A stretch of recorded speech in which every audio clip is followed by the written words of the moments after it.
Hello there, and welcome to another episode of Cutting Through the Bullshit. I am your host, Dr. Stephanie Snyder, and I am a high performance mentor. Through my unique blend of strategy, mindset, and intuition, I help men and women to cut through the BS in order to create the life and business they desire. So if you are joining me on the YouTube today, there is some really great natural sun coming through, but I have to strategically place myself so that I'm not blinded by the sun. So there's some shadows, there's some work, there's a whole bunch of things happening this morning, but I'm excited to be here with you as always. And today we're going to talk about making a decision. And I was reminded of this, and I say reminded because I remember having a conversation with my girlfriend a couple years ago, and I was lamenting about the slow growth of my business, and she said, well, you just have to decide. And I knew she was right, but I still struggled to make the decision. And it wasn't until really just again recently, the other day I was listening to Myron Golden, very big YouTube influencer, really successful business owner, multiple businesses, but nevertheless listening to him. And he mentioned the other day in one of his trainings that you have to decide. And to decide legitimately means that you cut yourself off from any other option. And as much as I love to get on here and talk about making choices and always having the opportunity to choose and choosing wisely, making the decision is going to be paramount to your actual success. And what happens is oftentimes people don't actually make the decision. You're going to have to handle a sore throat this morning, so we have a lot going on today. Anyways. So I apologize if I am clearing my throat profusely. I can't even speak today. It's fine. But making a decision legitimately means to cut yourself off from any other thing. And I was reminded and reflected upon different times in my life when I've made a decision. And when I've made the decision, whatever it is I was going after came to fruition. It happened. And things like completing my Ph.D., right? Receiving an ABD as a Ph.D. student, an ABD means all but dissertation, which means you've done all the coursework, but you haven't actually completed the dissertation. I never wanted those letters at the end of my name. Never, ever, ever. I wanted that Ph.D., and I had decided when I started the program that I was going to be a PhD.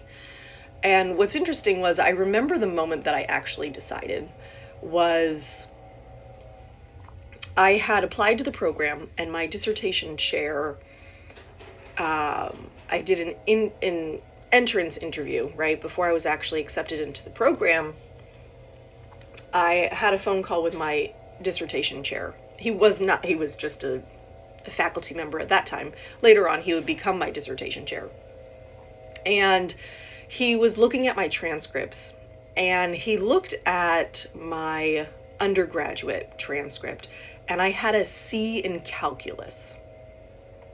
And he said to me, I'm okay recommending you for an EDD program. I don't feel comfortable recommending you for the PhD program because you have a C in calculus. Because the PhD program is more research heavy, more math is involved. And I remember getting off the phone with him and going, what does calculus have to do with any of this, right? So I was not willing to accept a no. And so I actually looked at the layout for the courses, the required courses for the EDD program and the PhD program. And I found out that they were identical for the first 18 months, I think, is what it turned out to be. Absolutely identical. And I said, all right, fine. So I remember emailing him, and I said, I'm happy to enroll in the EDD program. I said, what do I have to do to get you to allow me to do the PhD program? And he said, you have to get an A in statistics course, and then I'll gladly sign the paperwork and you can transfer to the Ph.D. program. And I said, okay, done. So once I knew what it was going to take, I had already decided, okay, done, right? Took me about 5 years to complete my Ph.D., which is not too bad considering I brought in baby number 3 during that time and was pregnant with baby number 4 at the end of my program. But I say all of that because there was no other option for me. There was no plan B. There was no, what if this doesn't work? And unfortunately, we often see that with ourselves, is we get really excited about something, but we don't actually decide. We choose to do it so long as it actually goes according to our plan. Well, a little spoiler alert, life doesn't actually go according to our plan. There's going to be hiccups along the way regularly. But if you decide, it means that this thing is happening no matter what. Right? I'm actually dealing with that right now. We have decided to, and I say decided, we have decided to put a pool in our backyard. And now I am having to jump through all of this red tape to get the pool in the backyard for bureaucracy reasons. I'm not going to dive into it now, but nevertheless, there's all these extra steps. But we decided that we were putting a pool in, and so it doesn't really matter what happens, the pool's going to go in. It may take a little bit longer, and it may cost a little bit more, but the pool's going to go in our backyard. It is what it is. Same kind of thing with this house, right? I remember, and I've shared this story before, I remember when my husband first showed me this house. He was getting ready to leave for a 3-week trip to Florida at the time, I believe. And we had been searching for months and months and months to find a house. And we found a big house with a tiny yard, or a big yard and a tiny house, and we couldn't actually find a happy medium. And he saw this house and showed it to me, and he said, too bad it's actually under contract. Well, the next night I was laying in bed by myself and I looked at the house again and I thought, you know what, let me just reach out to our realtor. So I shot him a text message first thing in the morning and I said, hey, could you check on this house for us? We're just curious. And he called me back shortly and he said, actually, that house was under contract. It just fell through. They found out that there was some termite damage under the living room that needs to be replaced. And so the contract has fallen through. So it's back on the market. And I said, cool, let's go look at it today. And I walked through it and it had already been decided. I didn't even need to say it out loud that this was going to be the house that we got. I saw the backyard, saw the size of the house, saw the potential, and I told my husband, I'm sending you the paperwork, but we're putting in an offer today. And he said, can you wait till I get home in a few weeks? And I said, no, I can't. I said, if we wait until you get home in a few weeks, there's going to be an investor who has purchased the house, who has done all of the work to it already, and is going to charge us a whole lot more to get it the second time. I said, I'm not doing it. So I send all the paperwork to the hotel. My husband receives like a 50-page fax, has to sign it all. It then becomes the running joke that at least, a wife didn't buy a house while you were out of town, right? So my husband became kind of the butt of the jokes for all these things. Oh my goodness, my throat is just not cooperating today. So when it comes to these decisions, like I said, a lot of us make choices. And sometimes it's very easy for us to make a choice.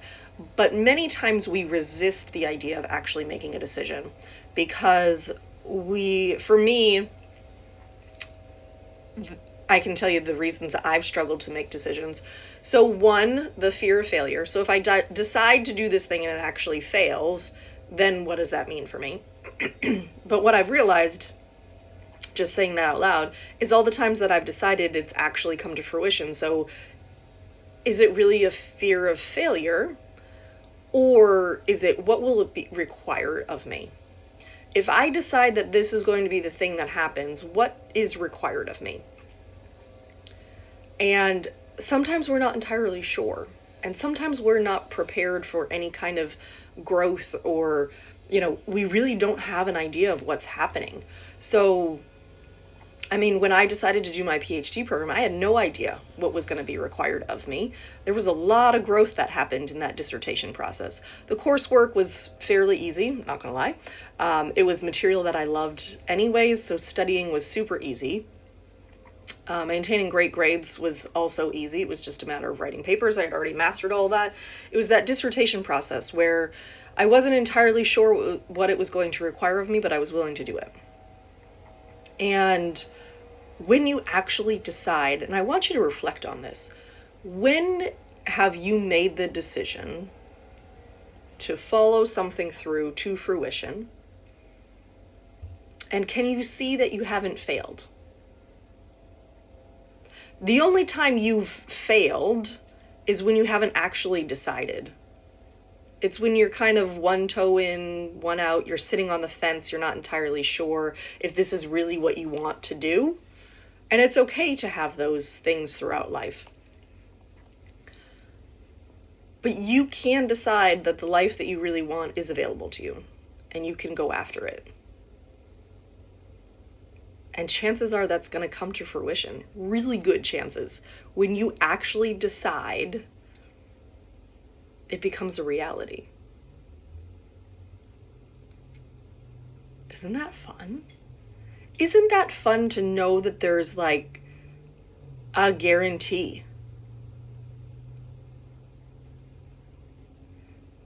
Because I really cannot come up with any other instance in which I've decided and it's failed.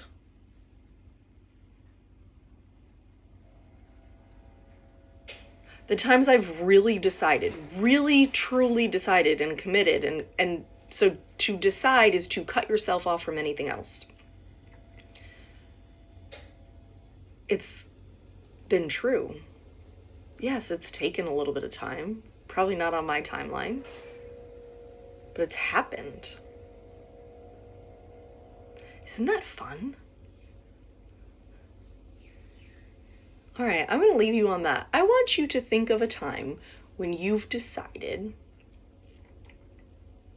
and it's come to fruition, right? So I'm going to give you another example. So my PhD, big one, house, big one. Another one was years ago when I shattered my kneecap in an ATV accident. I remember the doctors telling me that I would probably never, they actually said, you will never walk normal again. You probably have a limp the rest of your life. And I decided in that moment that I was too young to never run again. And 15 months post initial surgery, I ran my first marathon.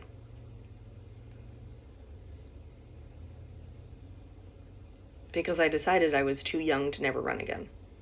And I've gone on to do multiple triathlons, and I still run fairly regularly. I've fallen off the fitness wagon the last couple of weeks, just feeling real tired physically. And so giving myself space and doing some yoga instead.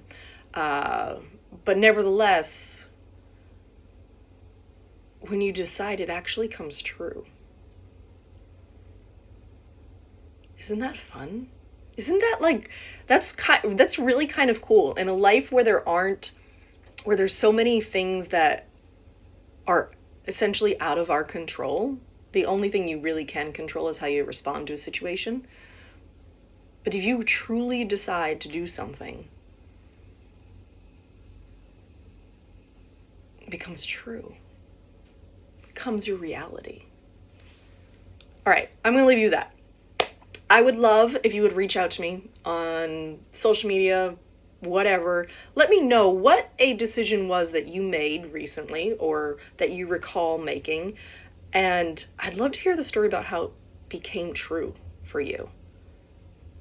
I would be honored if you would share those stories with me. So you can find me on social media. Instagram is the best place, Stephanie Snyder, Ph.D. Or you can head over to my website, stephaniesnyderphd.com. And I will have some fun news coming in the next couple of days, as I have been working on a bucket list thing. So I'm excited to announce this very soon. So I am sending you so much love. I hope that you have a beautiful rest of your day. And as always, be you, because the world needs more of you. Bye.